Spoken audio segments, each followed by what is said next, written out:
Hey there, Jerry. How you doing, Lou? Can you hear me? Yeah, perfectly. Good. How you doing? All right. Should I call you Daddy or Leo? That's true. I'm trying to choose the word papa because I think that daddy has been overused weirdly in the media, very bizarrely, especially because I have a daughter. So I'm trying to go with papa. In Arabic, we say baba because we can't pronounce the P. Okay. How have you been, Jerry? Pretty good. How about yourself? Well, You must have been under a lot of. I mean, I think I caught a video that you did where you said you were up like 24 hours, and I heard that you were talking about your wife with the Pitocin situation and how they were trying to force her to, into a. Well, I caught some of that. yeah, It must have been highly stressful for you. Well, stress. Yeah, it was stressful, but it scares me for other people because, if I didn't argue, so basically I was awake for 24 hours. Oh my God, the internet connection is unstable. This is ridiculous. Jerry, do you mind if I? It says Leo's network bandwidth is low. Yeah, It's yeah. gonna pop up. Do you mind if I send you another link in literally 1 minute just to make sure this doesn't happen again? You'll have it in an email in a second, okay? All right, sorry. Okay. Hey, Jerry, I'm sorry about that. You hear me now? Yeah, I think it should be better this time. I tried to do something. It'll be coming in better. Yeah, for sure. The orange, I don't know what's going on in Irvine, but the internet's been a bit off. Someone gave me a tip that I could use something to extend the wireless reach, so that's arriving tomorrow. Hopefully it'll work. But so what I was concerned about was that, just to give you a picture of what happened. So basically, my wife was pregnant with a 9.75 pound baby, which is quite large. And it's her first pregnancy. So the doctor, of course, reasonably was concerned that the baby could get too large past her due date since she was not, close to labor then. So they decided to induce the baby on Monday, everything worked fine. The doctor was excellent. We picked the doctor. But the issue is this, with COVID going on, the nurses in the hospital aren't all regular. And I think that's part of it, maybe also the hospitals. And nonetheless, we went in at 6 a.m. and I stayed awake because I was trying to make sure that nothing happens to my wife, that, they don't do something random. So I stayed awake and paid attention from 6 a.m. to the following 5 a.m. What was interesting was that the initial nurse we had was not a full-time nurse. So she made a lot of interesting mistakes. She's actually from Long Beach, it seems. She works at Long Beach instead, which is not a good hospital where she works at. Basically, the escalation of the Pitocin was not done on time each time. And also, they didn't escalate it fast. I noticed that, but I didn't say anything because you don't want to make an enemy with the doctors or nurses while you're there. You don't want to complain. Right. But I waited till the end and I started to notice before the 5 a.m. came, a different nurse came in when they started to get worried a bit about her not dilating fully. She was at 5 centimeters and stopped there. They're supposed to get to 10. They brought in another nurse who was like an expert at positions, putting the woman in a different position. She was far superior to the nurses we had the whole day. And then suddenly there was some movement. The baby's head turned and so on. So I thought, what if we had that nurse earlier? And then I thought, what if the Pitocin was escalated properly? Well, the reason why I was concerned about this was because it's not because of myself, but my wife has never had a major surgery. And she's scared of the C-section surgery. So my fear was that my wife doesn't want to go through surgery. I'm not too concerned about the C-section surgery. Obviously, it seems to have some impact on long-term health of the child. But my concern was the fear of my wife. Right. So at 5 a.m., the doctor had come in and said, look, we tried our best. It seems that it's not going to happen, so we're going to try to schedule the C-section. We'll give it another hour. The hour was to schedule it. They were scheduling it, and they were basically going to come in and do it. At this point, I was like, okay, I have to talk to the doctor. And I thought I have to complain and see if they can do something different, whether it's within their means. So I complained extensively. Of course, then they asked me, who are you? What do you know? What do you have to do with this? And they started, where did you study? What did this? And I'm like, this has nothing to do with anything. But I told them where I studied, just in case. I was like, I'm not in the medical field, but I was at the top of my academic disciplines, and I'm an intelligent person. I'm paying attention. Not too intelligent, but I'm paying attention, So anyway, once I had like a half hour, 45-minute argument with the doctor. It had to be in front of my wife because I asked to talk to her privately. She turned to my wife and said, is that okay with you that we talk privately? I was like, this woman is treating me funny. So after the discussion, she said, it seems to me that the C-section is a very important issue for you guys. So we're going to try 2 more hours. She leaves. This time they escalate the Pitocin very quickly and they bring in that nurse, even though she finished her shift, to do the positions. Within 15 minutes, labor occurred. 15 minutes. They wouldn't have done that, the labor, and they would have done the C-section. My wife, poor woman, would have been deathly afraid. So I ended up happy, with the outcome. But just if I was not awake then, or if I slept and didn't see the things, it would have been a C-section, a completely different story. It's good that you were there. Yeah. Yeah, I thank God for it. You know, when this happened, once they told me, because we had just tried 15 more minutes, suddenly she was 10 centimeters dilated. They said she's 10, we don't need to do anything. I started crying. I was so worried about my wife. I started crying. I was overjoyed. Listen, you love her. That's understandable. But, you know, the truth is, I think you'll agree with this, most, let's say, father-to-bees are not quite as knowledgeable as you. In other words, this would have happened with 99% of most men. They have no idea. They don't know what pitocin is. They don't know anything. They would just let the doctors do whatever they want. So the circumstances worked out good. It's good that you were there, and it's good that you were overseeing. So it worked out great for both of you. That's the scary part. You're right. The scary part is other people would have had no idea what to comment on. So they might not even notice that they made mistakes in the first place. They wouldn't have noticed. They trust the doctors. You know, it's odd, Leo, I got to tell you, just a little tangentially here. It's odd that people will trust doctors to the nth degree in a situation like that. But when it comes to doctors telling people to take injections to prevent COVID, they don't trust them. Suddenly they don't trust them. They'll trust them with their lives in a hospital. But when the same doctors, you know, say you need to get this injection, and they're with the big pharma, and blah blah blah. I mean, it's just hypocrisy, unbelievable. Since our last discussion, we had a lot of there were some comments. By the way, I'm going to tell anybody this: if you comment below saying the vaccine kills somebody, I'm going to block you. Just so you know, because last time we did the video, there were a few 5 or 6 of those guys. I don't know why they would comment after they heard what I said, and I don't like this kind of fear-mongering kind of behavior. But also, before we do though, everyone subscribe to Applied Metabolics before I forget. The amazing, I've been subscribed to it many years. Support Jerry, great articles. You get 4 articles a month on varying topics, very useful. AppliedMetabolics.com. www.appliedmetabolics.com. And I just got to make a quick comment about that. The other day, I was, on the internet. There's a woman, I don't want to mention the name, but I'm sure you've seen some of her videos. She has a legitimate PhD. She does a lot of science and nutrition. She's knowledgeable. There's no question about it. She's actually done some research. She came out with a recent study where she found that basically a krill oil type of thing, a phospholipid fish oil, which we're going to probably talk about a little later. She's obsessed with krill oil. Phospholipid type of omega-3 supplement can actually get into the brain and can overrule the apolipoprotein 4 let's say genetic problem that makes people 80% more prone to Alzheimer's, which she was the author of that study. And I was, I actually started using krill oil when I read that, because I don't know if I have that genetic problem, but I don't want to take any chances. But my point is, she does some stuff for the public. She does a little kind of what you do also. She translates studies, and she's on Twitter. Anyway, I always wondered, I used to say, what's in it for her? I mean, why is she doing this? I mean, she probably could make money as an academic or whatever. Well, I got my answer the other day, because sooner or later, all of these people eventually go to a private type of situation that's a subscriber base. In other words, she does have a subscriber base. You got to have it. And when I looked at, and I was curious to see what she charges, and she has a sliding scale. She offers about 7 different things, like not a newsletter like mine. She has like a daily science tip.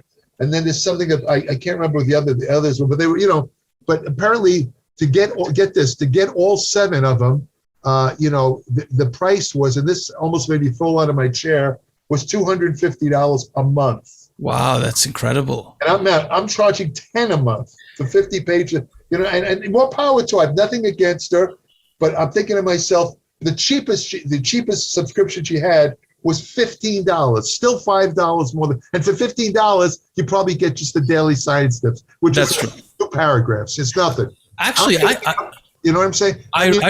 More power to her. I'm not trying to put her down or anything. No. I'm just trying to tell you the reason I relate this is the value that I'm giving people for like a tiny amount, $10 a month, and to get everything she offers. $250. Now that's a good chunk of change. I mean, this is very, as a subscriber to Applied Metabolics for years, and I did subscribe to her service for a short time because I was recently surveying it. I'll tell you why. Yeah. I tell you why. No, I subscribe to the genetic analysis portion. She has that also. And that's also priced quite high. And compared to my genetic analysis, which I'm currently working on, it's like night and day. She has very small analysis compared to the depth that I go through. We haven't launched the product yet, but I was benchmarking it with her, and I noticed the same thing, very high price for a little value. But I can say that your Applied Metabolics is also underpriced. The reason is you're not focused on marketing. You produce the work. You have to understand something. She has a team.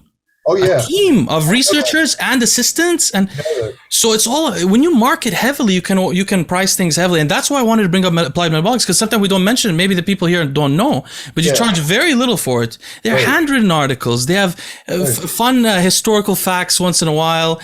Your hatred of rodent studies constantly, and it's very responsible stuff. And her stuff is great too, but it's just overpriced. It's accurate. I'm not no. It's just at the price differential. But you know what? You know why she likes the krill oil ApoE4 stuff? She has ApoE4.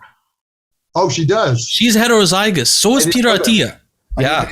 Wow. Yeah, that's why she's so obsessed with it. She talks a lot about ApoE4. But there's another popular, let's say, nutrition and science newsletter that I'm sure you're also familiar with. They have I'll give you a hint. They have a website that's free, where you can look up any nutrient and get a lot of scientific data on it. Yes, yes, of course. Their own publication. Their publication is $30 a month.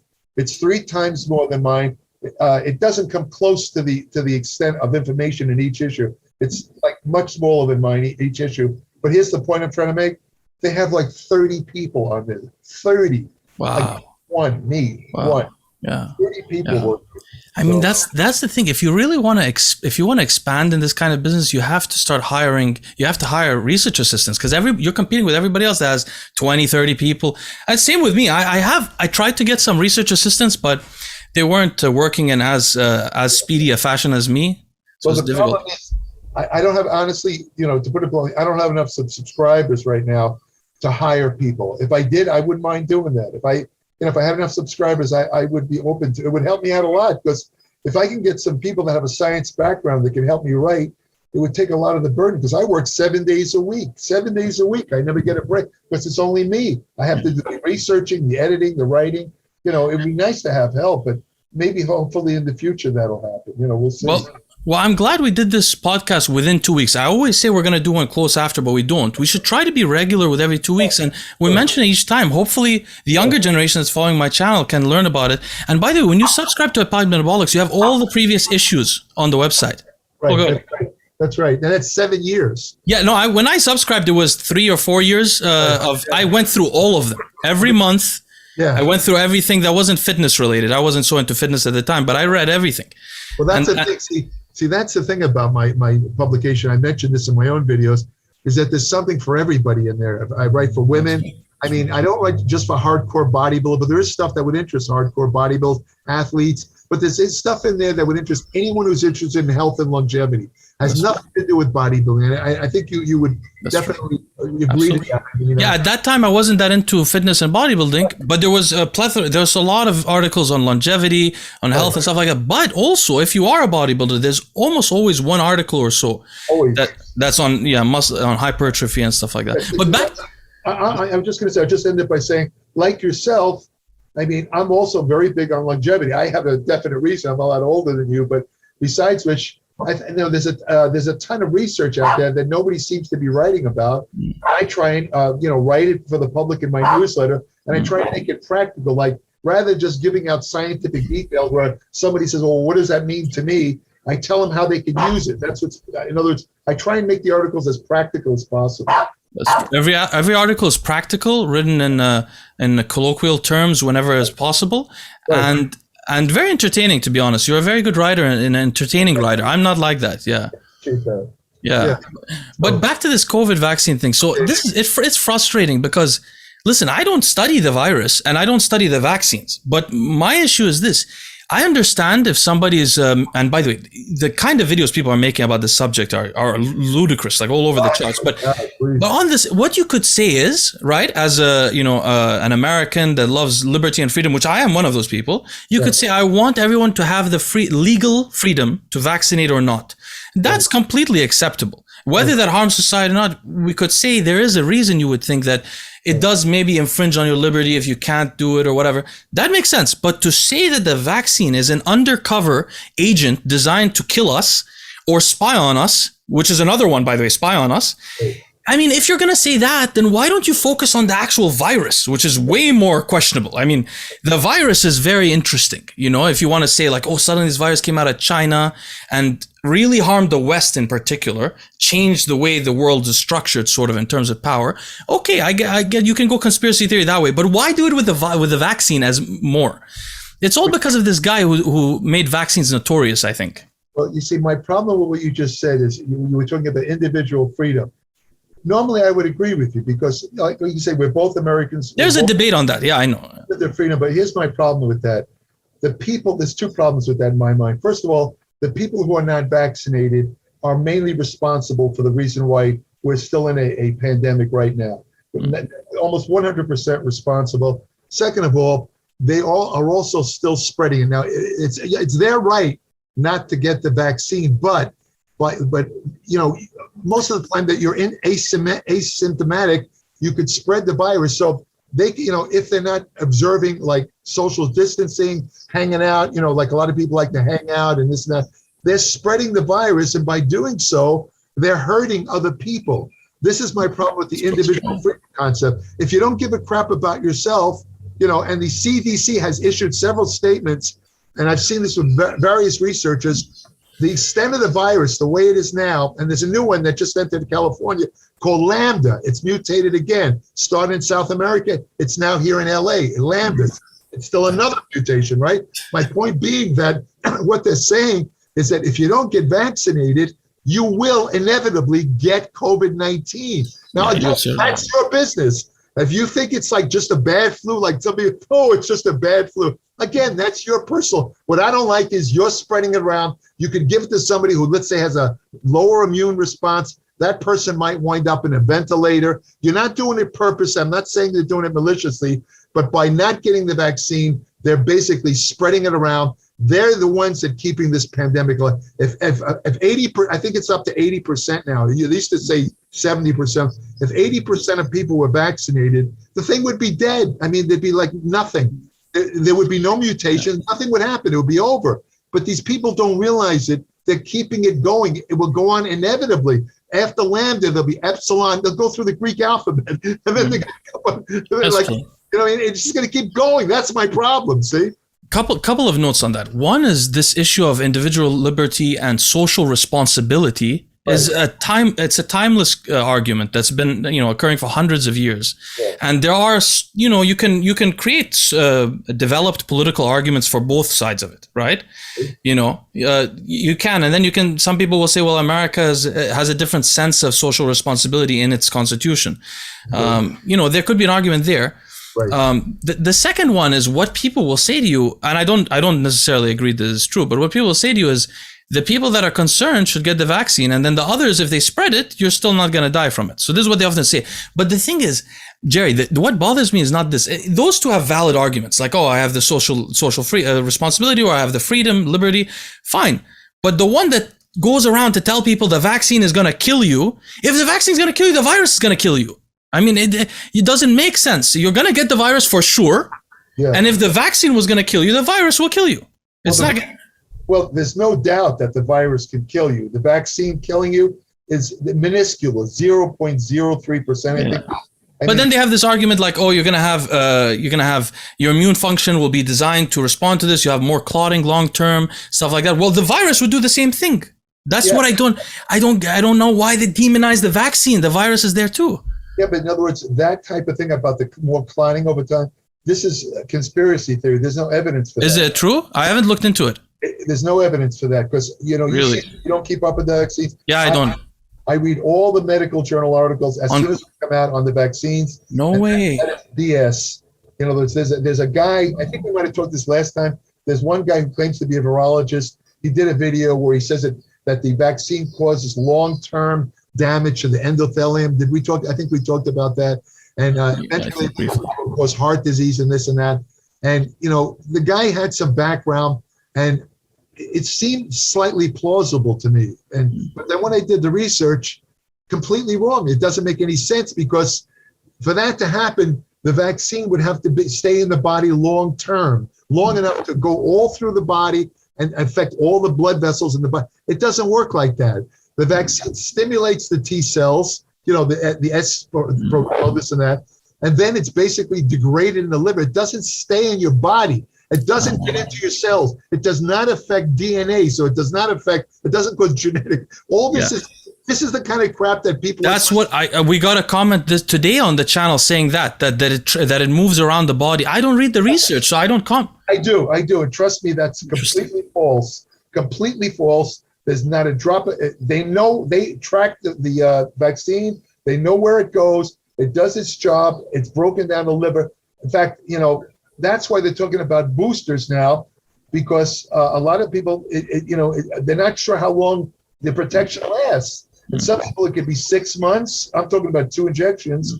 Some people, it might be less. And they know for sure that in immunocompromised people, who, because again, all vaccines work with the immune system. If your immune system isn't up to par, the vaccines aren't going to work as well. So if you're immune compromised, you get the vaccine, let's say the 2 injections, you'll definitely have protection, but it's probably done after 6 months. You got to get a booster, or else you're right back to normal. And as far as what you said, just a comment, you said something about they're saying that even if you're vaccinated, if you get COVID, you're not going to die. All right, that's true. That's true. Very few people, I think you can count them on the fingers of one hand, have died who so-called breakthrough cases, who contracted COVID when they were fully vaccinated. But the problem with that is that even if you don't die, once you get COVID, and I've said this over and over again on Facebook, I've said it, this is what the journals say. Once you get COVID, even if you're vaccinated, it doesn't stay in your body, the vaccine, but the COVID causes damage somewhere in your body. Could be in the brain, gastrointestinal, could be muscles, can't tell. It's like a time bomb. You don't want to get COVID. That's the bottom line, even if you're vaccinated. It's true, if you're vaccinated, you probably have, the minor, maybe it feel like a little cold or a flu. That is true. That's true. You're not going to be on a ventilator. You're not going to be dying, but it will cause damage to the body. You never, and especially so with these new variants. The Alpha variant, the first one, it wasn't this way. But with the Delta and the Epsilon, all these things coming, the Lambda, these things are very potent at causing internal damage. That's what people don't know. That's why you can't say, well, so what? If you're vaccinated, you get the COVID, no big deal. It doesn't work like that. No, I mean, for example, at the hospital, I noticed that a couple of the nurses, I was talking to them, had increased heart rates after COVID. That's a common side effect. That's right. And I had no idea. Remember, my wife got what we assume is the Delta variant, but they were not tested. But it was very severe. After she got the vaccine, she was in the ICU for a couple of days. During that time, after that, I started to notice when I go to the gym, my heart rate was really elevated, 180 while I'm lifting weights. That's and right. I didn't know why. And then when I went to the hospital, I found out a couple of the nurses were on beta blockers because of COVID. Exactly. That's very common. A very common side effect. The other thing is, I didn't know that there were so few people who had died with the vaccine. That is shocking. You're telling me there's less than a dozen or a couple of dozen? Very few. It's 0.03%, I think it is. It's like, again, you can count them on the fingers of one hand. Wow, that's very impressive. So I'm glad that I had you to talk to, because I haven't read any of the research on the vaccine. I haven't looked into the cases of the people that did die, but I can almost bet money that if you would investigate them, I'm talking about people who had the vaccine and did die, I guarantee you they have pre-existing health problems that kind of set them up. In other words, these were not healthy people. They got the vaccine, they might have got some protection from it, but they might have had pre-existing heart conditions, who knows, lung conditions. That's the way they probably died. It wasn't, it wasn't from the vaccine. The vaccine, you could say it pushed them over the edge, but that's not necessarily true either. It could have been just completely coincidental. Oh, I thought you were saying there were very few people who had the vaccine who then died from COVID. No, yeah, that's true. That's true as well? That's true as well. I can't, again, the fingers of one hand. People. Oh, that's what I was saying. Yeah. Oh, shocking. Okay. Very few. Very impressive. Well, the other thing is, on this subject, by the way, something related to bodybuilding. What about all the bodybuilders? By the way, it's lovely hearing your dog there. I have dogs as well, as you know. He's right next to me, and he's cute. what he wants. Yeah. What is it? I think he wants me to put him. Hold on a second. He wants me to put him on his dog. Hold on a second. Take your time. Take your time. Yes, folks. This is Bruno. Hello, Bruno. He's appeared in. Oh, he's blind, huh? He's appeared in a couple of my videos. Hold on a second. Yeah. All right. You should be quiet now. Bruno has glaucoma, huh? He has Cataract? Cataract in one eye. Yeah. Ah, interesting. Yeah, he's like 18, 19 years of age. So, I don't understand people that don't like dogs. Whenever I see somebody that likes dogs, I trust them immediately because you can tell they have values. I can tell you, having had dogs now for 25 years, dogs really, that old cliche about man's best friend, they really are. They really are. Yeah. They're so loyal. The friend you can always count on. Yeah. This dog when I come home, he jumps up and they get so excited. No human does that. Yeah. I mean, your wife is probably happy to see you when but not that happy. And do somersaults every time you come. My dog is so happy just to be given a task to do for me because he's a working dog. So if I throw a ball or something, he gets so happy. Then he has the ball. He's waiting for me. They love it. I'm telling you, they're great. But before we leave this vaccine issue, what do you think about, because something related to bodybuilders, there's so many bodybuilders, actually we'll do two more topics, so many bodybuilders with kidney replacements that are on immunosuppressive drugs. Yeah. I wonder how they fare with COVID. Well, again, if they're on immunosuppressive drugs, the vaccine is not going to work as well for them. They got to be and COVID is going to be potentially deadly. Very deadly. Yeah. And these guys really need to get, if they've had the 2 injections, they should get a booster right away. If they in fact, I think I just heard on the news. I think the FDA has now made a statement that people who are immunosuppressed should get a booster injection. They actually proved it. So you're definitely those kind of guys. And again, anybody with a depressed immune system, the vaccine's not going to be. It's still going to protect you. Don't get me wrong, but it's not going to be as good as, let's say, somebody with a highly efficient immune system. Yeah. Well, on this topic, actually, Jerry, something this morning upset me. A couple of my friends sent me a post by a bodybuilding, I guess he's a guru. His name is Dante Trudel. The last time I had been sent a post by him, it was the time Flex Wheeler got his blood clot in his leg and got the surgery. I find that, when somebody passes, I don't like to make a video about health. Like, how some people make a video like, oh, this person died from this, so take this supplement. Yeah. I think that's disrespectful. So I don't do that because I don't know the person's life and so on. And he made a post saying, oh, if these couple of supplements, if you're concerned about blood clots, they can help you. And he related it to Flex Wheeler directly in the post. Meanwhile, Flex Wheeler has advanced atherosclerosis and cardiovascular disease. This guy didn't know and just made this post. Anyway, today he made a post yesterday about John Meadows passing. Okay. Specifically, the post was warning people about 2 genetic polymorphisms that are extremely rare. He said actually one was 5% frequency. It's actually 1. Very rare, that can cause increased venous thromboembolism and clotting issues. And I just thought it was interesting because a lot of people have been speculating after John Meadows died. A lot of people commenting on my page, did John Meadows get the vaccine? Not did he get COVID, by the way. Again, by the way, not did he get COVID. But that would be a smarter question. But did he get the vaccine? Which he did. He got a vaccine a few weeks before. Okay. So people have been speculating that caused the clotting issue. And this guy is commenting on the genetic polymorphisms. I thought it'd be cool if we comment on this. From my side, I just want to say there are at least 7 or 8 other SNPs strongly associated with venous thromboembolism and clotting that he didn't mention because he doesn't know about them. And he mentioned 2 random ones, which are hereditary diseases that are very rare. In fact, people there's at least 15 polymorphisms you could check. But what did you think about this and about John Meadows? I don't know if you knew him as well. Actually, I never met John, but he had a podcast a couple of years ago with another guy, and he contacted me. We did the podcast, and he knew about me. Apparently, he knew of my work and stuff. We got along great. I thought he was a great guy, and I thought his videos were excellent. In fact, he gave me a couple ideas. When they first closed the gym, I was trying to figure out exercise I can do to maintain some muscle. He did a video where he showed some band using the resistance band, and I actually got a couple of ideas. And I even put a comment under the video. I said, John, thanks a lot for this video. I said, you've given me some great ideas to stay in shape. I never got a response, but that's okay, But the point is, I agree with you. I don't like the speculation stuff.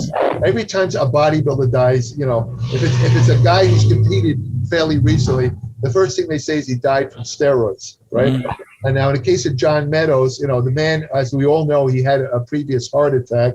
He's had some cardiovascular. He says he fully recovered. No, he didn't say that. People claim that he had still necrotic heart tissue and a reduced ejection fraction. Well, yeah. Well, the medical term for a heart attack is a myocardial infarction. Exactly. Infarction refers to death of tissue.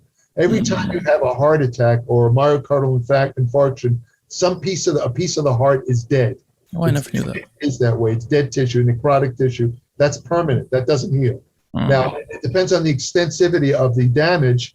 If you have a lot of damage, that's problematic because it could set you up for a future serious heart rhythm disturbance, such as not atrial, but what's the other one?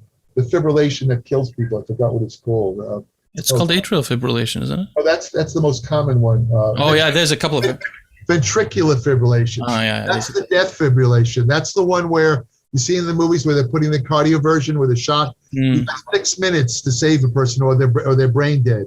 What happens with ventricular fibrillation is instead of the heart pumping blood, the left ventricle is the pumping chamber of the heart. Instead of pumping blood throughout the body, all it does is it looks like a bag of worms. It's not pumping. It's just like it's not pumping any blood. So now you think about it. You got 6 minutes before the brain's deprived of oxygen and you die, right? So the problem with the heart attack, if you have an extensive amount of necrotic tissue, again, depending on the nature of the heart, how bad it was, it sets you up for a future, let's say ventricular fibrillation, that will kill you. That will kill you. So I don't know. I wouldn't even dare to speculate exactly John's damage. But what I'm saying is I agree with you. If he had a myocardial infarction, he definitely had some heart damage, right? Now, whether it was related to this clot again would be pure speculation. Now, as far as the clotting factors go, factor 5 laden, which I think is one of the things you're talking about. That's the one Right, now that affects 3 million people, right? Now, the thing about that is... In the U.S.? Yes. A lot of these people... Exactly, not 5%. No, a lot of these people go through life and no problems. No problem. They have this clotting abnormality. It is genetic, but no problem. But if they do get a serious clotting problem, it is true. They're more prone to pulmonary embolisms, the deep vein thrombosis. When they do get clots, it's much worse, and it could kill you. But again, here's the point. The point is to say, like this guy is speculating, like yourself. We're both on this mindset. I don't like that. Yeah. He didn't know if John had that genetic abnormality. There's no evidence. I mean, did you know? I mean, No, the worst part is this. Not only does he not know that John had, which I don't think he says directly that he did, but the problem is that he's warning people, hey, if you have a clotting issue, check out these 2 SNPs. Whereas there's at least 12 SNPs that are significantly associated with clotting abnormalities, including, for example, I'll just list some: the cell gene, LPL gene, ADRB2 gene, ABO gene, SLC44A2. I mean, they continue. Yeah. And when you present people with this picture of 2 SNPs, he even told them which company to test it with. Well, if you test those 2 and you don't test the other 8, you might think, hey, I have no clotting issue. All the other 8, you have the worst polymorphism. Who knows? Well, I just should point out, sometimes we forget that the audience isn't as attuned to science as we are. SNP, just so people know, is single nucleotide polymorphism. It's slight changes in genes that can cause genetic abnormalities, or sometimes they're good changes. For example, single SNPs having to do with the HDL production actually have a life extension effect. Yeah. That's why some of these people live to over 100. But the CETP gene, CETP. Yeah, right. But related to what you're saying is absolutely true.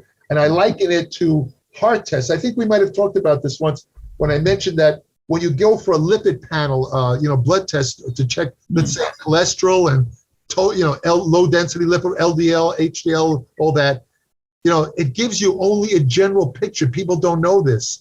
There's other factors that are not commonly tested: lipoprotein small a, fibrinogen. There's several other factors that can kill you. For example, having elevated lipoprotein small a, which is kind of similar to LDL, if you have high levels of that, or homocysteine is another one. It increases your chances of dropping dead from a heart attack 5 times above normal. Yet It's never checked for in most tests. Yes. So I'm not trying to put down doctors. In other words, this is standard medical practice. They only check let's say, the more common factors. In other words, if you have a low LDL level, a high LDL level over 100, well, it has to be considerably over 100. Let's say starting at 120, most doctors will suggest a statin drug. Because we have to talk about that. The LDL is associated with a greater incidence of heart attacks and stroke. But even that's a problem, because what they don't say is only oxidized LDL is dangerous. I mean, LDL does a good thing. It transports cholesterol to the body, including to the testes, where the cholesterol is used to manufacture testosterone. People with a high natural testosterone levels almost always have a higher LDL than normal. I noticed that. Yeah. Yeah, and now you know why. But the point being that, in other words, it's incomplete. This is related to what you're saying about these. Yeah. No, I'm completely with you. This is an interesting subject. These genetic clotting factors is that if you really want to know the health status, you got to go a little bit deeper. And in regard to the health, look up these tests. And there's a series of tests. I think they used to be called Berkeley heart tests. I don't know if they still call it that, where you get the full spectrum of everything. That really tells you where you stand. Or a coronary calcium score is another one. That's important to know, because that's a forerunner of possible future heart disease. I've written about this several times, about a famous study they did years ago, where they had 14 elite professional bodybuilders, Mr. Olympic. You know how medical journals are. They don't identify them. But I knew who they were. Oh, really? Of the 14, 12 showed elevated calcium scores. Now, get this, Leo. They were having no symptoms, no cardiac symptoms at all, but 12 showed that 2 of them didn't. One of them I know for sure. I don't know if I should say his name, but he's one of the guys that holds the record for the most Mr. Olympias. Wow, impressive. And at the time, he was showing no cardiovascular system, but in a video that he did, he showed the medications he took. I happened to notice one of them was a statin drug. Fascinating. I've always been wondering why, particularly 2 of the recent Mr. Olympias, because I saw Flex Wheeler had such severe cardiovascular disease, poor man. And I only realized in an in-depth interview when he said he doesn't even know the disease. He said he mispronounced one of them. I didn't even know what he was trying to refer to, but one of them was what they call the focal glomerular. No, not that. He mentioned the what do they call it when your extremities have atherosclerosis? I forgot what it's called, but the extremities, vascular issues in the extremities. You talking about intermittent claudication, maybe? No. I'm sorry, I'm forgetting the word for some reason. But there's so many topics about what you just mentioned that I want to bring up. So first of all, about this was so interesting that you bring up how doctors will often show you your lipids, and not all your lipids. Like one of the lipids was lipoprotein a that Jerry brought up, which is a very important one, which, by the way, if people want to learn more about it, there's an awesome guy called Dr. _LPA at Twitter. He's the leading researcher in lipoprotein a. An interesting tidbit, by the way, Jerry, I don't know if you know, AAS steroids are shown to reduce lipoprotein a. One of the few things, niacin, steroids, and there's one supplement, another supplement, but very few things. But so there's lipoprotein a in your lipids that they won't even show you. But then, like Jerry was saying, there's homocysteine, independent risk factor for cardiovascular disease, fibrinogen, which is it sort of shows you inflammation levels and stuff like that. Oh, go ahead. I was just going to say, interestingly enough, related to about the steroids lowering you know that growth hormone raises it? Raises lipoprotein a? Yeah. What the hell? That's shocking. This is a random. Yeah. How many people know that? I thought the steroid one was a one-up. That's interesting. No, I mean, wow. I don't know, honestly, if it raises it. Well, I was going to say, I don't know if it raises it to critical levels, but if you have a guy, for example, that like Sylvester Stallone, who openly admits to being on growth hormone year-round. The guy's like 75 years of age. A lot of people say he looks great because of the growth hormone. Yeah. Well, what's it doing to his cardiovascular system? That's my question. Yeah, does he test? He's wealthy enough. He could have his lipoprotein A, and he can do things about it. There's things he could do, to lower it. But I'm wondering if But not shown to extend life, like the niacin. We don't know if it's a false. You know how niacin used to raise HDL? Right. It may be similar to that. That's true. But also, people ask me about Stallone and growth hormone. There's also another thing. I always say growth hormone increases senescence, so people on growth hormone long term should experience more joint pain. I found out recently Stallone has severe arthritis. Right, right. So homocysteine, symmetric dimethylarginine, SDMA, not only a good proxy for kidney health, but also cardiovascular health. So there's so many things. Asymmetric, that's involved with nitric oxide. And, exactly. It tells you about arterial function. And it increases as you age. So that's one of the reasons why people get more cardiovascular disease as they age. But as far as the growth hormone, it's Stallone, I find it ironic. I wrote an article about growth hormone not long ago in my Applied Metabolic. The truth is, in animals, when you give them growth hormone, aging accelerates. It doesn't go backwards; it accelerates. It certainly does. Now the guy who wrote most of the studies, Andre Barkey from the Illinois, some professor. He's only quotes animal studies. You know how I feel about animal studies. He hasn't shown any human evidence this happens, right? But I'm wondering that, I think that therapeutic amounts of growth hormone, in other words, if you take, let's say you're deficient in growth hormone, and they give you very low amounts, just enough to correct the deficiency, as is commonly done, I don't think that's going to accelerate the age that much. But when you start to take, 5 units, 8 units and up, I personally believe, I don't have proof for this, I think it's accelerating your age. It's going to hit these guys, let's say bodybuilders, athletes who do this, it's going to hit them. They're going to find themselves getting very old very fast. As soon as they hit their 50s, they're going to start to experience a lot of the symptoms that people normally get when they're in their 70s. This is true. But you can see this if you look at bodybuilders who are known to use a lot of growth hormone, almost all of them have a lot of joint pain.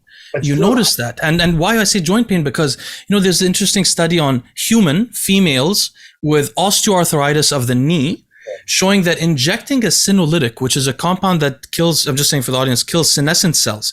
Right. So just for people to know, your cells can divide only so many times depending on your age, your hormonal environment, and the cell itself before they reach a dead end, at which either the cell dies, hopefully, or becomes... It's called the hayflick limit. Yeah, the hayflick limit, or becomes this zombie cell that causes the increase of pro-inflammatory cytokines from the immune system. The immune system seems to react to it. So what's shocking is this: these females in their 70s who had severe pain in their knees and no cartilage, when they injected the senolytics into their knees a couple of times, no knee pain anymore. They can walk with zero cartilage, which makes you think it must be those senescent cells causing the inflammation, was causing the pain. It is. I'll tell you, senescent cells secrete, as you point out, inflammatory cytokines, particularly a substance called senescence-associated secretory protein, SASP. This is the worst thing about senescent cells. For people that don't know, senescent cells are dead cells, as Leo pointed out, cells that have stopped dividing. They just kind of sit there. They're often called zombie cells because they're dead, but they're still causing problems. The problems that they're causing are tremendously increased inflammation through the SASP secretion, and they cause a lot. And what you said was accurate. If you treat senescent cells, very often your systemic inflammation is going to drop considerably, and it's going to extend your life. It really will. It really will. But beyond that, this study shows us that potentially a lot of the pain people experience is due to the actual senescence as opposed to the physical. And so on this topic, I can tell you from personal experience that the time that I used growth hormone, which was a short period, a year and a half or so, my pain levels have never went back to normal. Is that right? White hairs increased tremendously. Wow. I noticed damage in my body that I never recovered. And then when I look at people who are known to use growth hormone, a lot of them had cancers later on. Like, for example, we could talk about Rich Piana, for example. He passed away. He had skin cancer. He said so on video. He had skin cancer. If you look at the top bodybuilding gurus, I think all of them except 2 have had cancer that we know about. Right. But more than that, you see a lot of people with a lot of joint pain. They look like, they act like they're 70, but they're 40. Guess what? The most common side effects with even therapeutic amounts of, forget about the mega doses that bodybuilders have, with therapeutic amounts, the 3 most common side effects are edema, which is fluid retention. This is because growth hormone stimulates aldosterone, retains sodium and water in the body. Very water retaining hormone. The second thing is carpal tunnel syndrome, which is caused by a thickening of the let's say connective tissue. We used to think so, but by the way, there's a recent study showing that if they reduce the edema among, sorry to interrupt you, acromegalic patients, the carpal tunnel goes away immediately. Oh, okay. Immediately. I didn't know so that. It turns out the extracellular water is pressing on the tendons. So it's the same point, but the cellular water. They used to attribute it to a thickening. Yes, they did so many surgeries on it, apparently unnecessarily. Yeah. Interesting point. I did not know that. But here's the third most common side effect related to what you're saying, joint pain. And now remember, this is people that are taking relatively small amounts of growth hormone. It's one of the most common side effects. So what I'm saying is what you're describing was not some sort of thing in your mind. It was real. It was real. I mean, I really think so. A lot of people ask, the one thing is that we know that the cardiac function and the brain function depends somewhat on growth factors as we age. So people like Rhonda Patrick and Peter Attia debate on their channels whether low dose growth hormone may be good for the brain and heart, but bad for cancer. And I don't know what the answer is to that, to be honest. Well, I don't know. Let me put it from my perspective. When you're talking about cancer and maintenance of heart cells and brain cells, you're talking about insulin-like growth factor 1, which, as you know, is basically prodded or stimulated by growth hormone. The big controversy is that IGF-1. Well, there's a term in science called antagonistic pleiotropy. I don't know if you've ever heard that term. I don't know what pleiotropy means, but I come across it all the time. Very, very simple definition. Antagonistic pleiotropy. When I first mentioned that in a podcast years ago, there was 3 guys involved with me. They all went silent. I don't know what pleiotropy is. It's a kind of obscure term, but what it means is something that's good for you when you're young turns against you. I've seen this in one of your articles, I think. Right. I mentioned several of my articles. IGF-1 is a perfect example. It's needed for growth. It's needed, does a lot of things in the body. Unfortunately, it has an interaction with mTOR. And you know about the aging effects. mTOR is a major growth pathway. Yeah. Right. And the thing is that it's kind of like what they call a double-edged sword. IGF-1. I'm talking about older people. It's absolutely needed for the maintenance of brain neurons. Without IGF-1, the brain neurons basically break down. That's true. Myocyte, the heart cells, they break down with IGF-1, right? But the problem with it is that, again, as from the broad perspective of aging, IGF-1. Let me put it this way. People that live a long time, the centenarians, they have a IGF-1 resistance. Yes. The body's making IGF-1 enough to maintain their brain and heart, but not enough to, let's say, cause other problems. So it's a relatively low-level IGF-1 activity, and they live to over 100. So the thing is that as far as the cancer thing goes, IGF-1 stimulates cell mitosis. What's cell mitosis? Cell division. What's cancer? Uncontrolled cell division. So a lot of scientists, and this is what those 2 guys are probably debating about, will say, well, since IGF-1 stimulates cell mitosis and tumor cells, this is the big debate in medicine. IGF-1 is raised in cancer, right? But here's the mystery. Is that systemic IGF-1 produced in your body, or is it from the tumor cells themselves? Because one of the functions of IGF-1 is anti-apoptosis. It prevents cellular destruction. Yeah. Oh, that's very important for people to know. Yeah. So I don't lose a train of thought. Yeah. The body cells can detect. They have like a built-in detection. They know when something's going wrong, like when the DNA becomes mutated, and it undergoes. When that happens, even if they're not senescent, a process occurs where the cell basically blows itself up. That's called apoptosis, destruction. IGF-1 prevents that. Now you can see that a tumor is not a living, breathing thing, but what a tumor wants to do is spread. It wants to metastasize.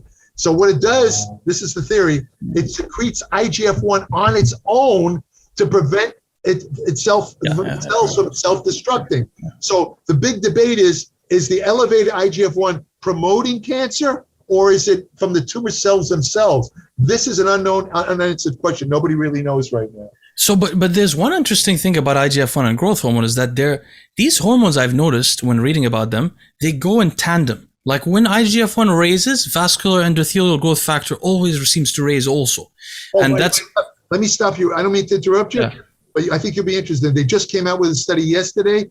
They found that if it was an animal study, but all right, I love animal studies. Okay. Anyway, they found in mice that there's a relative, as you get older, you get a deficiency in VEGF, VEGF, and apparently it directly affects mostly the smaller blood vessels, the capillaries. They die off. Yes. This creates all kinds of body havoc. They found by giving this mice VEGF, it actually extended life extension, minimal 7 years. Brand new study. 7 years in mouse? Yes.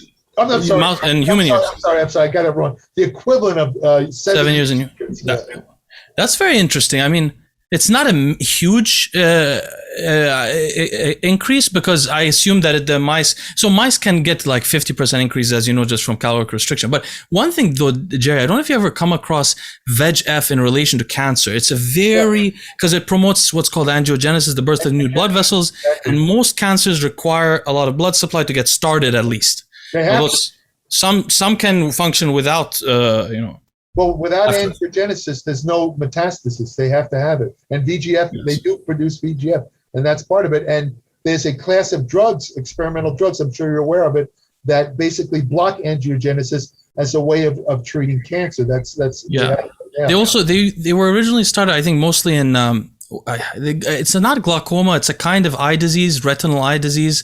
That's when they were first used. But what I was trying to say is, so growth hormone is such an overarching hormone, and so is IGF-1, that they seem to increase the activity of a lot of other growth hormones under them. There's so many. I mean, there's a lot of brain growth hormones, there's a lot of different fibroblast growth factor, all kinds of growth factors that go downstream. And some of those are particularly what you call pro-cancer, like the angiogenesis, the VEGF. So that's one thing. And it's interesting, because a lot of people probably ask you also about these compounds called TB500 and BPC157. And BPC157 particularly promotes angiogenesis. That's right. So I always tell people, like, first of all, say I wanted to protect my brain, which I do. I'm obsessed with this, like you are. But I'm a little bit more experimental. So I've been injecting cerebral, which we still have to talk about sometime. I want to try that stuff. Yeah, we should talk about it. I'll send you a message about it. But so the thing is, cerebral is brain growth factors. So it does increase IGF-1 systemically, but it must have a preference toward the brain. Whereas if I'm injecting growth hormone, I'm still increasing brain-derived neurotrophic factor, but to a less degree than I'm increasing everything systemically. You know what I mean? Remember, there's different variants of IGF-1. For example, you have the systemic IGF-1 produced in the liver, which is that production is stimulated by release of growth hormone. But there's now IGF-2 in the muscle, you have a local IGF-1. There's two variants, and I think there's three variants of IGF-1 produced in muscle, one of which is called mechanical growth factor. These are extremely potent muscle growth factors because they basically potently stimulate muscle stem cells called satellite cells, right? So I'm speculating here. I will label this speculation. It could be that this drug that you're talking about might have just a local IGF-1 in the brain and not so much affect systemically. Do you know what I'm saying? I'm just speculating. I'm going the fact that IGF-1 can be produced locally rather than just systemically. It does increase systemic IGF-1 also, but I bet it has a preference. So for example, SSRIs also increase IGF-1 in the brain locally. But this one does it's very powerful. But a couple more notes on this. So another idea is this, right? If you go through life and you have an easy life, you're not very stressed out, you didn't smoke much, you didn't lift weights that much or eat a lot of protein, maybe you have less damage to your cells. So maybe you're at less risk of an error, coding error, when replicating DNA, or from mutagenic damage from molecules from the growth hormone. But maybe someone like me, who unfortunately smoked in my youth, I have a lot of damaged cells, and I know so. Yeah. So growth hormone is like setting a match on a fire for me, potentially. But here's the deal. You see, the way around that, you have to understand, normally the DNA repair mechanisms in the body are very efficient. If they weren't, we'd all be dead by the time we're 20 years of age. Kill cells. Right. Yeah, that's the problem. Yeah, right. But in other words, it's when the DNA repair mechanisms, and there's nutrients involved. For example, folate is involved in DNA repair. There's quite a few of them. But the point, so is B12, blah, blah. But the point being that it's when the DNA repair mechanisms start to, let's say, mess up, that's when aging begins.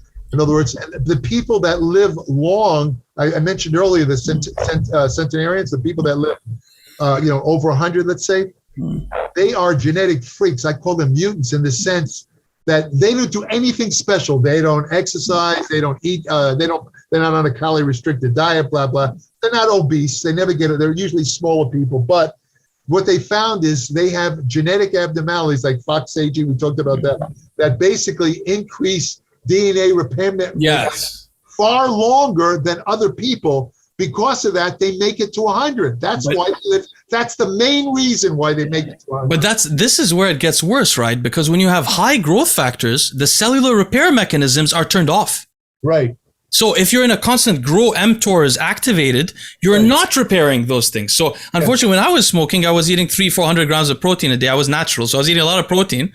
And so I may have been turning off some of the sirtuins and other mechanisms that repair our bodies. But a couple of more notes also. So, and the other thing is that, I don't mean to, but just real fast, a guy like you who's worried about, I think you're already doing this, but what I would suggest, if you're worried about that, you should do some intermittent fasting, maybe a couple of days, because the autophagy process basically to kill the cells. Yeah. Not only that, but it clears out a lot of senescent cells. It also resets DNA repair mechanisms. Yeah, I know. Yeah. So if you're concerned about prior damage from some of the bad habits, you should really consider fasting. Yeah, I only stopped during the pregnancy, but I was fasting once a month for 5 days. That's great. Very seriously. But the other thing is, right, when you have the growth factors, you protect those cells from death, the cells that may be damaged. That's right. That's the biggest concern, not the splitting, but you might be keeping some cells that you really need to get rid of. That's right. But you're never nutrient deprived. You never turn on AMP kinase, and you have your growth hormone there. But before we go too far, let's just talk about one more topic, because I don't want to take too much of your time. But we got to touch on the fish oil topic. Okay. So just to introduce this to the audience, I think I have to go back a little bit. There's a guy called Ray Peat who he's in his 90s, which is very respectable, and it shows maybe he has one of those centenarian guys and has good genetics, or maybe his thinking works. But he has a lot of I would say he has an unusual level of contrarian opinions in one person, which often would raise a red flag, but he's coherent, and his articles are coherent and make sense. One of the things he really popularized was that polyunsaturated fats are more fragile and more prone to oxidation in the body. That's mainly what he's talking about, is in the body. But he took this so far as to say that if you supplement, most people supplement with 3 to maximum 10 grams of fish oil a day. 10 grams is a little portion of your fat, no matter what your diet is, right? But he still said that even those 5 or 10 grams, it may be a worse decision to supplement with fish oil than not, because it is a polyunsaturated fat and more prone to oxidation. Right? That's one thing. Then, and I think I was trying to figure out where these journalists got their recent papers from. And it seems to be a meta-analysis, I think from 2019 or 2020, that showed a higher risk of stroke among people who used fish oil. So I wanted to get your opinion on both of these topics. I think the second one's probably easier to deal with. But well, let's do the second one first, as far as stroke. The reason they say that is because among the attributes of, let's say, fish oil or omega-3 fatty acids are decreased platelet aggregation. Because platelet aggregation is the core, that's what basically causes clotting, right? So, in other words, to say that the I got it backwards. I got a little because that doesn't make sense, right? But it should be the opposite. It inhibits clots. Right. Now, I looked into this. So actually, I remembered something. When I was originally doing my comprehensive video on fish oil, I noted that Inuits living in Greenland and Alaska and America. That's where it all started. In those initial studies in the 30s and 40s, they did actually have a higher risk of stroke, to be honest with you. Yeah, they did. But they had much lower risk of myocardial infarction.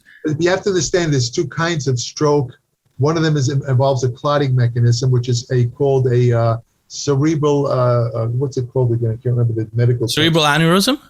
Not an aneurysm, almost like cerebral thrombosis. Thrombosis, yeah. That involves a clotting stroke. The other one is an ischemic stroke. Ischemic. That's what it was, about ischemic, yeah. Right? And the ischemic stroke is related to just the opposite, where it's a lack of clotting.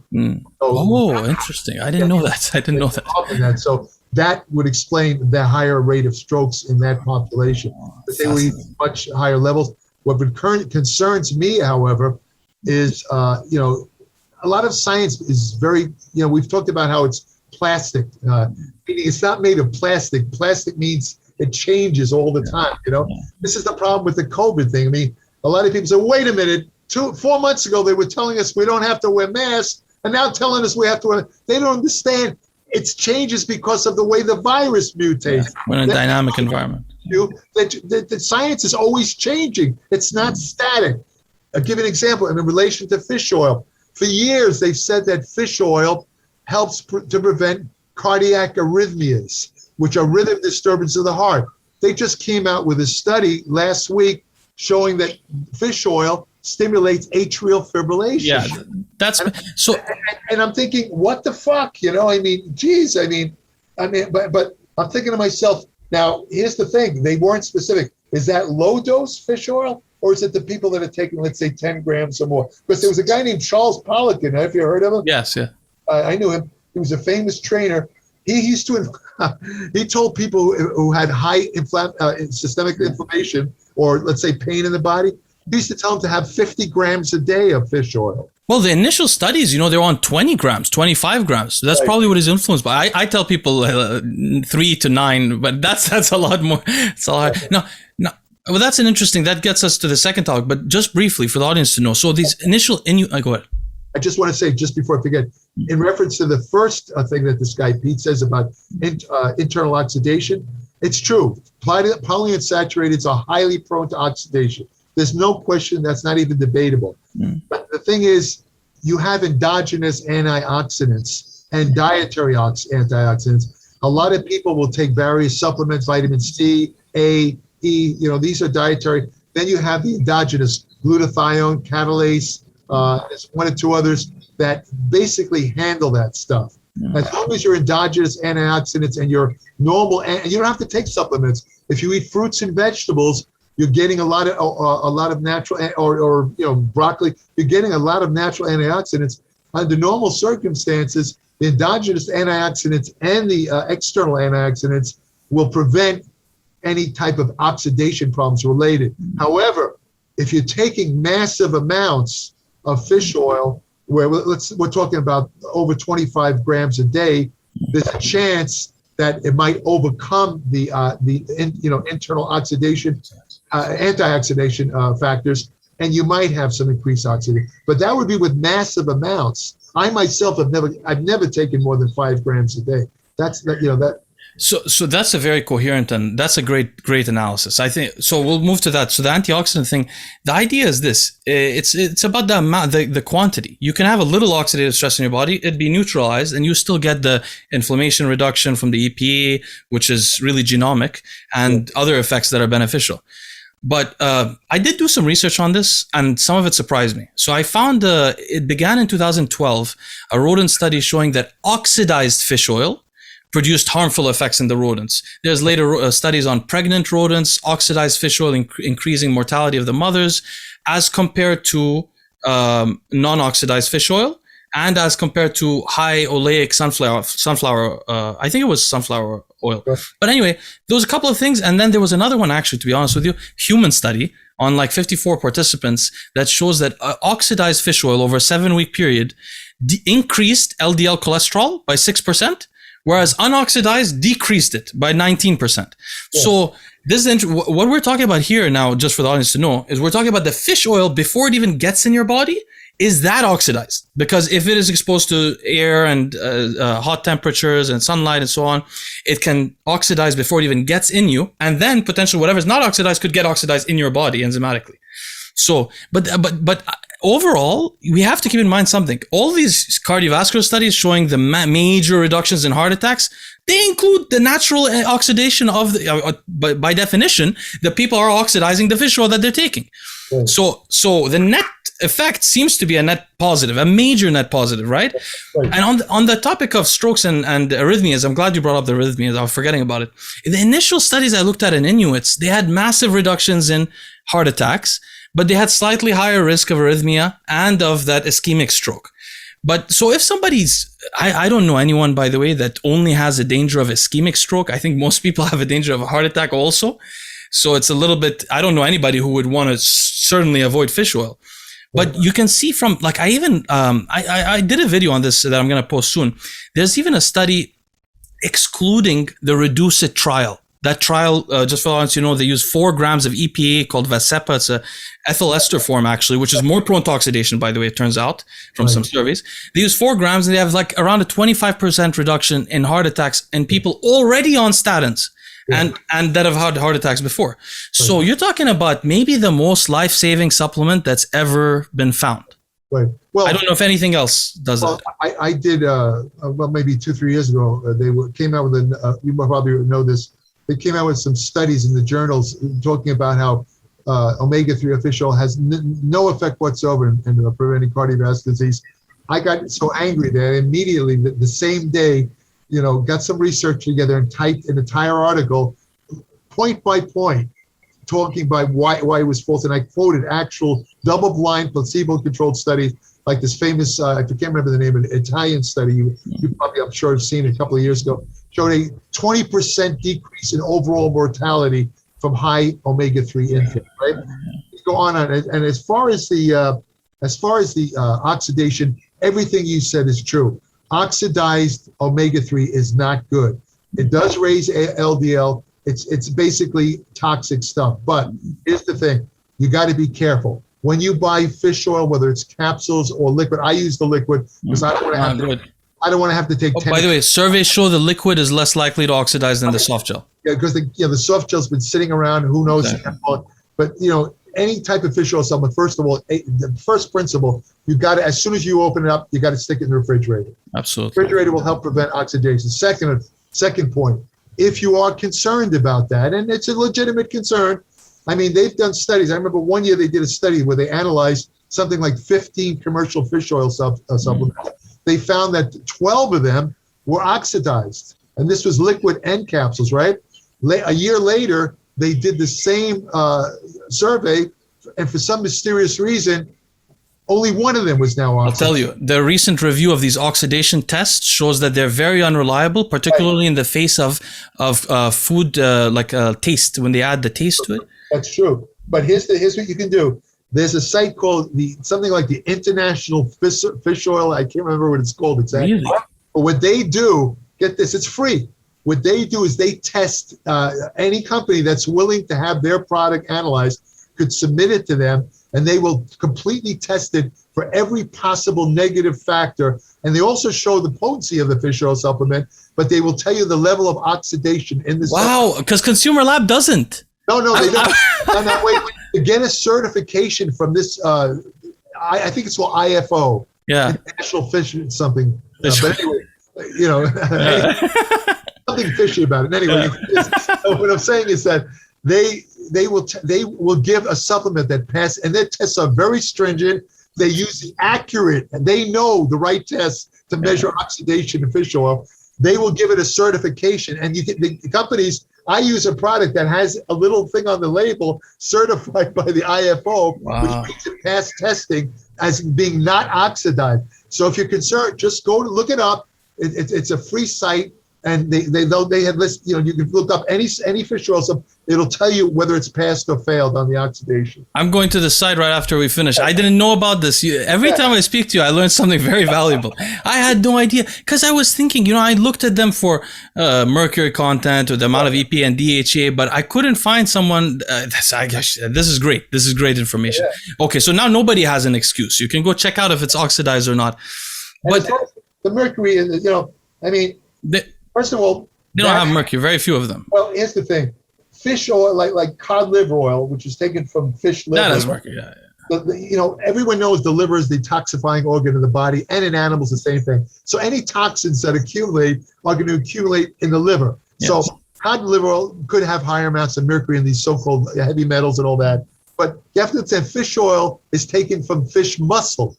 Yeah. And right off the bat, there's less. And almost I can't think of a single fish oil supplement I've ever seen that it doesn't go through molecular distillation. Yeah, that's what they all do, honestly. And they do that. The mercury and the heavy metals are reduced to trace amounts so low that they have absolutely no effect whatsoever. That's something to keep in mind, because I still see a lot of unscrupulous people with ads where they're talking about buy our fish oil, and they try to imply that all other fish oil products are loaded with mercury. And all the time, Jerry. People always comment on my channel like, which fish oil doesn't have mercury? I want to explain to them. They use molecular distillation. The crappy products are ethyl ester, no mercury, and the non-crappy ones were added back to triglyceride, no mercury. That's the irony of it, Leo, because they don't care. The ethyl ester products, as you know, those are the so-called pharmaceutical fish oils that you actually have to have a prescription for. And those are the ones most given off by doctors. Those are the ones most prone to oxidation. Prone to oxidation. I know. And having heavy metal contamination. And they're the most expensive. They're 5 times more than the commercial fish oil. Let me tell you something that really bugs me, though, Jerry. I don't know if it bugs you. Carlson's brand says on the back of it, partly in triglyceride form. So what they do, they took it into acetyl ester, and then to be able to say triglyceride, I assume, they don't tell you what part. I assume they took 2% of it and re-esterified it into triglyceride form and put it there. I don't like that either. It's so annoying. Why would you put part of it? What does that mean? What does that mean? Do all of it or none of it? That's because, they're doing that. It's almost like the same thing with the spiking of whey proteins, where they'll add some like nitrogenous substance in it to inflate the amount of protein in the product, when in fact it actually has much less protein. Yeah. By the way, on that topic, I just recently saw a review of protein products. They're not they don't have the protein they contain. I was shocked. Yeah, that's why there was a famous situation years ago where they were adding a nitrogenous product called melamine. They were adding it to protein. It was also adding it to dog food. In the dogs, it caused kidney failure, right?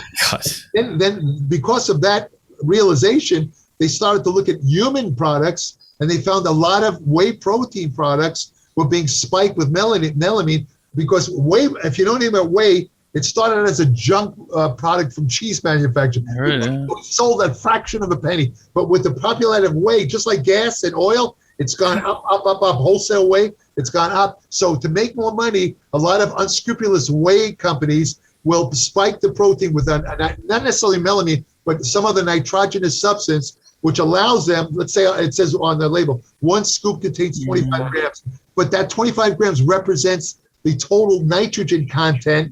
And in other words, the actual, let's say, protein from whey is about half.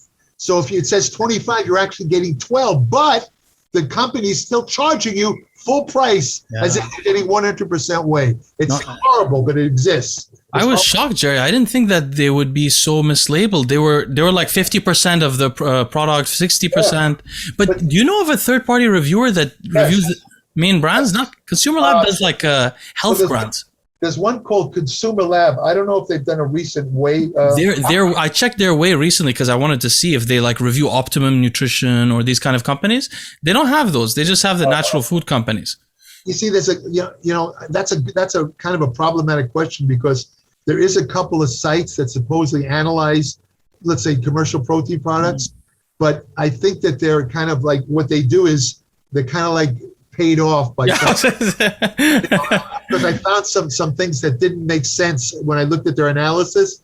I mean, some companies that I knew for a fact like had really good solid protein, they were saying didn't pass the test, so to speak, and crappy proteins somehow got their seal of approval.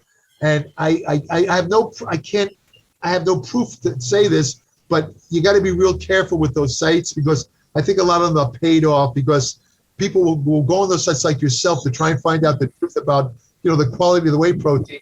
And if they give them a seal of approval, a lot of people will buy that product. They can make millions off that. So they're willing to pay. It's a problem. It really is. You can never be too careful with the supplement industry. No, you can't. It attracts very unusual people, which is it's very sad, because we've talked about this one of the early podcasts I did with you, how a lot of people label all supplements snake oil, because a couple of bad apples ruin it for everybody by producing inferior products, impure products, and products that don't match label. They pull everybody down. People read about this because every so often it makes the news. This product found to be blah, blah, blah. And I knew it.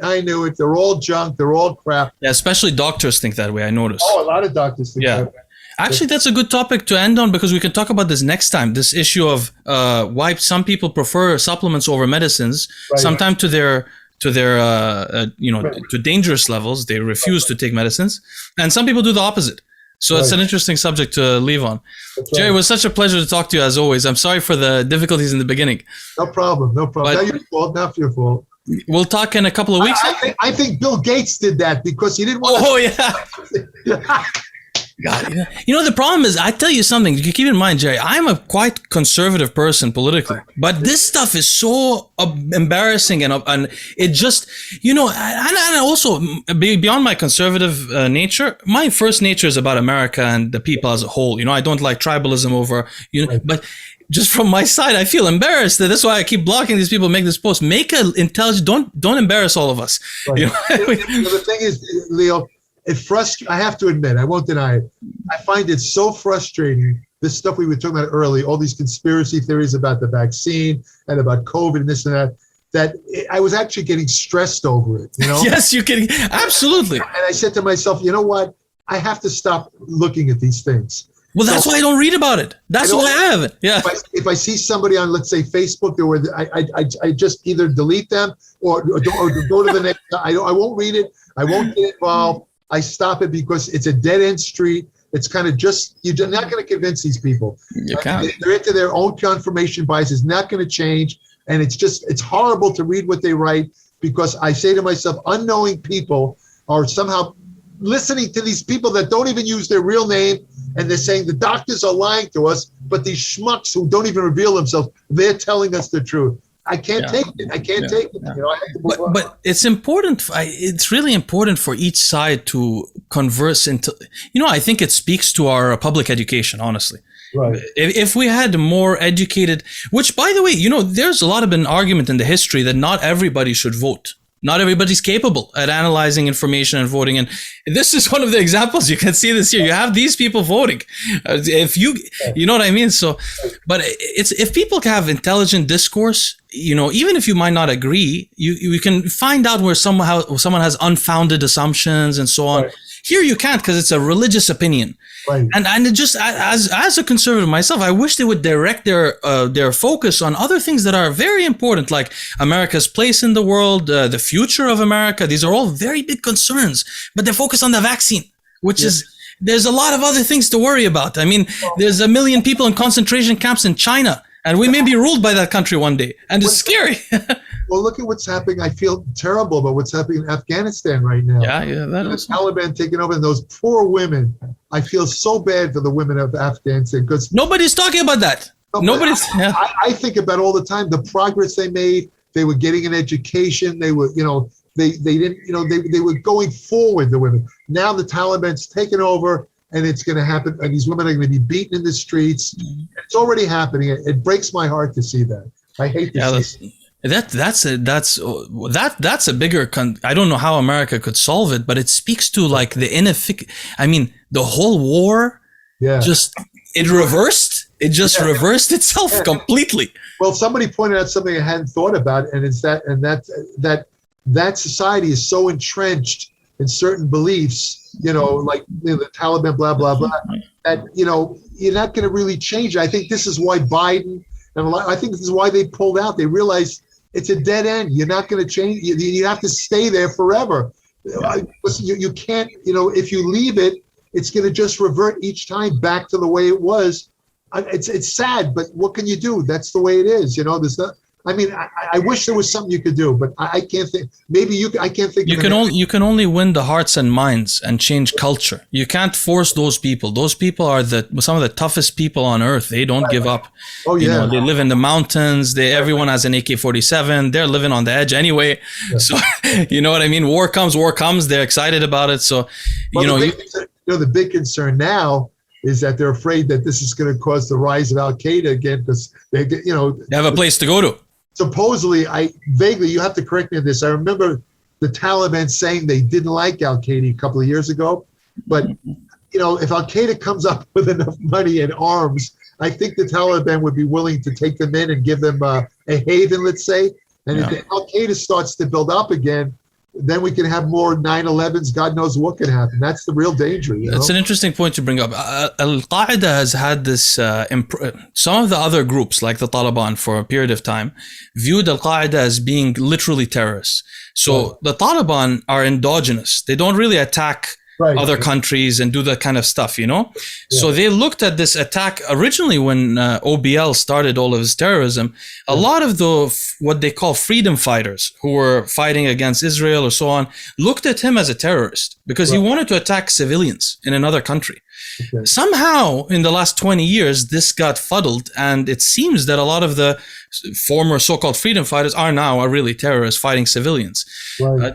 Sometime we should talk about this on a podcast. I know an inordinate amount about this subject because I'd be interested because frankly, I'm sure you know a lot more than I do. I'm just going. I used to live in the Middle East, but also I was religious.